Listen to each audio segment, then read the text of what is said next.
तो क्या आपने कभी सोचा है ये पूरा ब्रह्मांड किस चीज़ से बना है? ये हवा, ये पानी और यहाँ तक कि हमारा शरीर, ये सब बने हैं छोटे से स्मॉल पार्टिकल जिसे कहते हैं एटम। एटम क्या है? एटम स्मॉल पार्टिकल हैं। अब इस स्मॉल पार्टिकल के अंदर क्या क्या है? इसके अंदर हैं इलेक्ट्रॉन, प्रोटॉन और न्यूट्रॉन।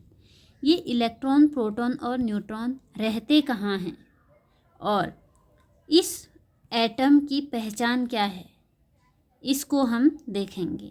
सबसे पहले देखते हैं कि एटम की पहचान क्या है। एटम कहाँ रहते हैं? एटम रहते हैं न्यूक्लियस में और इलेक्ट्रॉन उसके चारों ओर घूमते हैं। सबसे पहले हम देखते हैं कि परमाणु की बनावट कैसी है। परमाणु में 3 मुख्य खिलाड़ी समझ सकते हैं। एक है प्रोटॉन, दूसरा है न्यूट्रॉन और तीसरा इलेक्ट्रॉन। प्रोटॉन क्या है? ये परमाणु का आधार कार्ड है। किसी परमाणु में कितने प्रोटॉन हैं वही तय करता है कि वह क्या बनेगा। देखिए प्रोटॉन क्या है? ये हमने देखा था परमाणु का आधार कार्ड है प्रोटॉन। क्यों? क्योंकि यहाँ पे देखो जैसे कोई एटॉमिक नंबर 1 है, ठीक है, तो एटॉमिक नंबर कितना होता है? प्रोटॉन के बराबर होता है। अगर एटॉमिक नंबर 1 है, इसमें 1 प्रोटॉन है, तो इसका मतलब क्या है? ये हाइड्रोजन का एटम होगा। ऐसे ही अगर कार्बन है, कार्बन में एटॉमिक नंबर क्या होता है? 6 होता है। इसका मतलब है इसमें 6 प्रोटॉन हैं। तो ये इसका प्रोटॉन क्या हो गया? परमाणु का आधार कार्ड हो गया, ठीक है। जैसे हमने एटॉमिक नंबर 8 कर दिया तो परमाणु क्या होगा? ऑक्सीजन होगा। ऑक्सीजन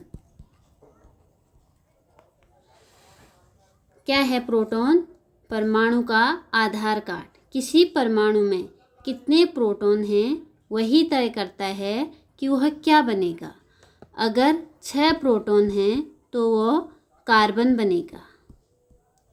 अगर 8 प्रोटॉन हैं तो ऑक्सीजन बनेगा। 9 हैं तो फ्लोरीन बनेगा। 10 हैं तो क्या बनेगा? नियॉन बनेगा। ऐसे ही प्रोटॉन क्या हो गया? परमाणु का आधार कार्ड। फिर है न्यूट्रॉन। न्यूट्रॉन एक ग्लू की तरह काम करते हैं। प्रोटॉन एक दूसरे को धक्का देते हैं क्योंकि प्रोटॉन क्या होते हैं? पॉजिटिव चार्ज होता है इनमें। ये कहाँ रहते हैं? नाभिक में रहते हैं। यहाँ पे देखिए, ये है एक एटॉमिक स्ट्रक्चर।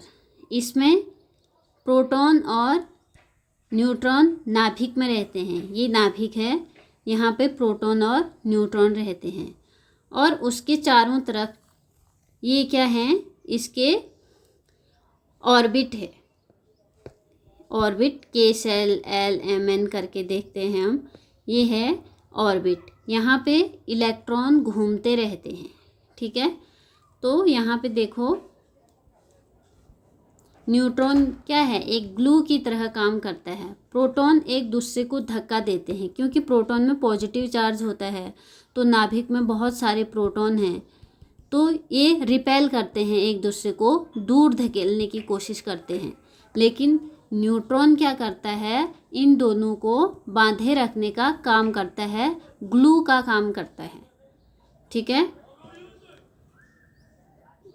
देखिए न्यूट्रॉन ग्लू का काम करते हैं। प्रोटॉन एक दूसरे को धक्का दे रहे हैं क्योंकि वो पॉजिटिव चार्ज है उनमें। न्यूट्रॉन उन्हें बीच में रहकर शांत रखते हैं और न्यूक्लियस को बांधे रखते हैं। अब इलेक्ट्रॉन, ये परमाणु के डांसर हैं, ठीक है। ये कभी भी शांत नहीं बैठते हैं और न्यूक्लियस के चारों ओर चक्कर लगाते रहते हैं। यहाँ पे देखिए इलेक्ट्रॉन क्या कर रहे हैं? यहाँ पे चक्कर लगाते रह रहे हैं। ये इलेक्ट्रॉन है। फिर है परमाणु कभी मरते नहीं। हमारे शरीर में भी क्या हैं, परमाणु हैं। ये अरबों साल पुराने हैं। जब कोई तारा मरता है या उसमें विस्फोट होता है तब ये भारी परमाणु जैसे लोहा, सोना, कैल्शियम ये सब बनते हैं एक तारे के मरने से, और जब उसमें क्या होता है, विस्फोट होता है। इसका मतलब क्या है? इसका मतलब आपके हाथ का एक परमाणु किसी दूसरे पुराने तारे से आया हो सकता है और दूसरा परमाणु शायद किसी डायनासोर के शरीर से। अब हम देखते हैं क्वांटम जंप। इलेक्ट्रॉन बड़े अजीब होते हैं। वे एक कक्षा से दूसरी कक्षा में जाने के लिए बीच की जगह तय नहीं करते हैं। वे बस गायब हो जाते हैं और दूसरी कक्षा में जंप कर देते हैं, दूसरी जगह प्रकट हो जाते हैं। इसको कहते हैं क्वांटम टनलिंग। ठीक है, अब एक चीज़ देखते हैं। यहाँ पे देखिए, ये है इलेक्ट्रॉन, ये है नाभिक। नाभिक में क्या है? प्रोटॉन और न्यूट्रॉन है। ठीक है, प्रोटॉन क्या है? परमाणु का आधार कार्ड है। इससे ही पता चलता है कि परमाणु कौन सा होगा। जैसे परमाणु अगर प्रोटॉन 8 हैं तो हमने क्या कहा था? ऑक्सीजन होगा। ठीक है, अगर प्रोटॉन 11 हैं तो वो क्या होगा? सोडियम होगा। अब हम देख रहे हैं कि हमने देखा इलेक्ट्रॉन, प्रोटॉन और न्यूट्रॉन कहाँ रहते हैं? न्यूक्लियस में रहते हैं। न्यूक्लियस की खोज किसने की थी? ये की थी रदरफोर्ड ने। इसके बारे में भी हम एक सेपरेट वीडियो बनाएंगे जिसमें हम बताएंगे कि न्यूक्लियस की खोज कैसे और किसने की। खोज तो रदरफोर्ड ने की, लेकिन कैसे की उसको भी हम डिस्कस करेंगे। अब हमने देखा न्यूक्लियस में क्या है? प्रोटॉन और न्यूट्रॉन है। अब प्रोटॉन और न्यूट्रॉन को क्या कहते हैं? न्यूक्लियॉन्स कहते हैं। दोनों को मिला के न्यूक्लियॉन्स कहते हैं। और जो ये नाभिक है, इसमें एक स्ट्रॉन्ग न्यूक्लियर फोर्स लगता है, जिसकी वजह से ये न्यूट्रॉन जो है प्रोटॉनों को नाभिक में बांध के रखता है। तो हमने क्या पढ़ा? हमने देखा कि परमाणु क्या है। परमाणु क्या है? ये है छोटे छोटे पार्टिकल हैं, और इसके अंदर क्या है? इलेक्ट्रॉन, प्रोटॉन और न्यूट्रॉन हैं। पहले हम प्रोटॉन की खोज को पढ़ेंगे, फिर इलेक्ट्रॉन की खोज को पढ़ेंगे, फिर न्यूट्रॉन की खोज को देखेंगे। हमने देखा इलेक्ट्रॉन, प्रोटॉन और न्यूट्रॉन कहाँ रहते हैं। कहाँ रहते हैं? ये